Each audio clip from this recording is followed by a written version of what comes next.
Hey class, welcome to another sample problem for you guys here. What we have in this problem, as you can see, is that we have a cable here wrapped around a solid cylinder with a mass at the end. So I like to think of this one sort of like a well type of problem. So imagine that you got a big well down here with water in the bottom, and so this is the bucket that is going to then fall down. I guess maybe the well would be up here. That would make more sense. Anyway, the bucket's going to fall some distance h to the surface of the water at the bottom of the well, and as it goes down, it's going to cause our cylinder up here to unwind or to rotate in this direction as a result of the mass dropping. And so we're asked to figure out two things. First of all, while it's dropping in the middle of its fall, we're asked to figure out the acceleration of the block as it moves downward. And the second thing we're asked to figure out is the angular speed with which the cylinder is rotating the moment the mass hits the ground. So what's really going to happen here is we're really going to have a constant acceleration the whole time, so we can look at it at any point in time to find part A, but then for part B, because the cylinder is going to be accelerating, it's asking us to find the highest speed at which it reaches the moment just before it hits the ground. So let's go ahead and get started on part A. So for part A, we want to find the acceleration. Acceleration makes me think of forces. So I need to do a free body diagram both for my mass m, lowercase m, as well as for the rod. All right, so for the cylinder, its free body diagram, maybe I'll make it just a little bit bigger, but what its free body diagram should look like is something like this. Here's your cylinder, and here's its center mass. At its center mass, it's going to have its weight going down. It's also going to probably have a normal force. Maybe there's like a rod that's going through the middle to kind of hold it in place. So there's going to be a normal force from that rod. And then you're going to have the tension in the rope coming off of one side. And then for the mass, our drop mass here, its free body diagram, it's going to have the tension pulling up. It's going to have its weight going down. Speaking of which, this should be a capital M. So let's make sure we keep these straight. And we know that it's accelerating in the downward direction, so we probably want to keep that straight. And then this one's going to be having an angular acceleration in the counterclockwise direction. So let's start with the block, since that's what we're asked to figure things out about. So for the block, we have sum of the forces in the y direction is going to be equal to m times negative a, since it's accelerating down. And so we're going to have t minus mg equals negative ma, but we don't know t or a, so we can not solve just yet. So now let's look at the cylinder to see if that can help us. So for the cylinder, we can do sum of the torques is equal to I alpha.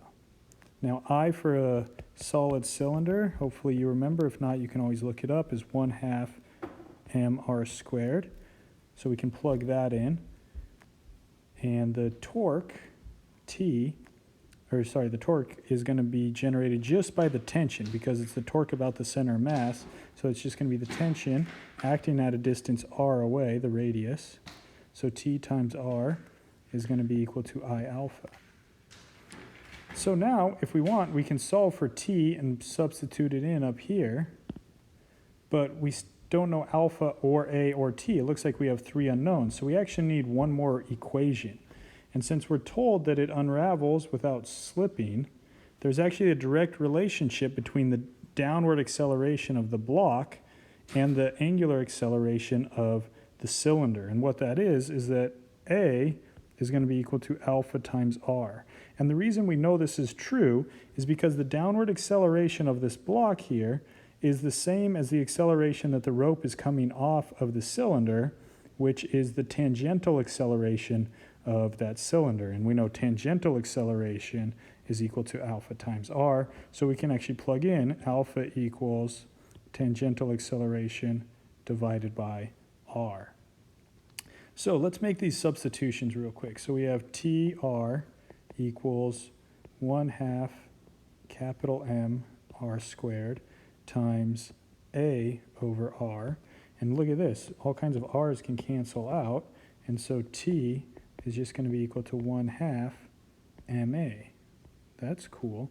So the tension in the rope is just 1/2 the mass of the cylinder times the downward acceleration of the block.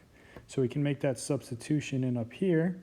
So we have 1/2 capital MA minus mg equals negative lowercase m(a). And so now we can actually solve. Now I'm running out of room, so I'm going to skip down here just to give us a little more room. Maybe I'll just rewrite that equation. So pulling down here, substituting our two equations together, we get 1/2 mass of the cylinder times A minus, maybe I'll put subscripts just so we don't get confused, the mass of the block times G equals negative mass of the block times A, and now we can solve for that acceleration. So 1/2 mass of the cylinder times A plus mass of the block times A equals mass of the block times G. Factoring out the A and dividing.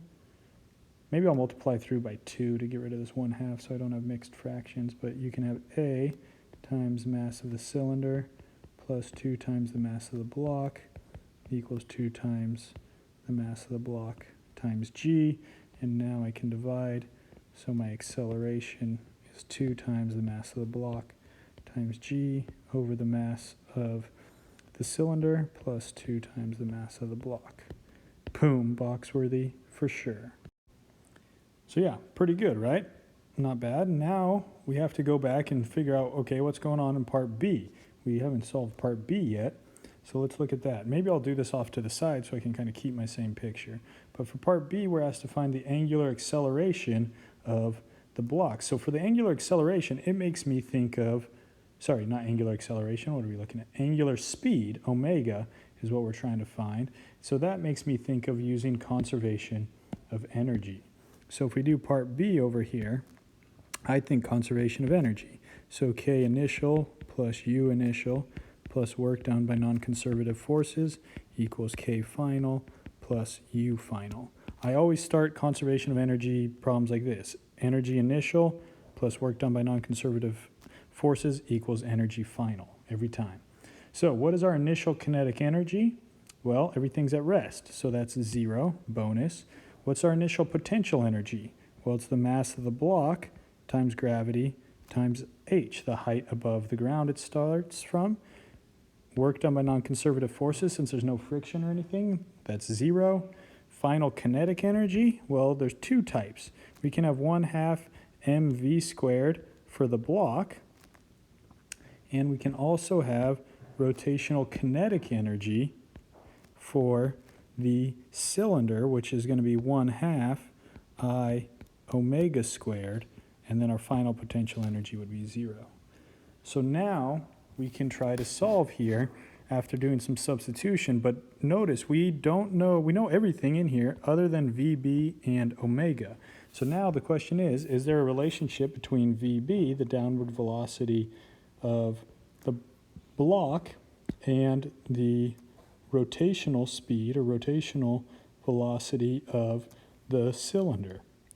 And the answer is yes. Just like we saw with acceleration, we can observe that the velocity of the block moving down is just the tangential velocity of the string coming off of the cylinder. So that means it's just going to be equal to omega times r. So we can make that substitution as well. So I'm going to rewrite our equation here, making a few of these substitutions. So I got mbgh equals 1/2 mb. Now instead of v, I'm going to put omega times r, quantity squared, plus 1/2 I, which is 1/2 m of the cylinder times r squared multiplied by omega squared. Oh boy howdy. So now we're in a situation where we can do some simplifying to try to solve. So I'm going to go ahead and start by getting rid of some of these 1/2s and everything. So I'm going to just multiply everything through by 4. So I got 4 mbgh equals 2 mb r squared omega squared plus mc r squared omega squared. So now we can factor out the omega squared and the r squared if we want. So we have 4 mbgh equals 2 mb plus mc times r squared omega squared. Divide by everything other than the omega and take the square root.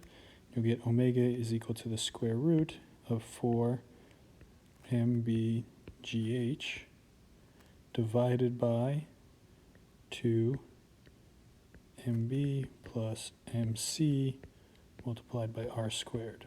And boom, once again, we get a box-worthy solution to our problem.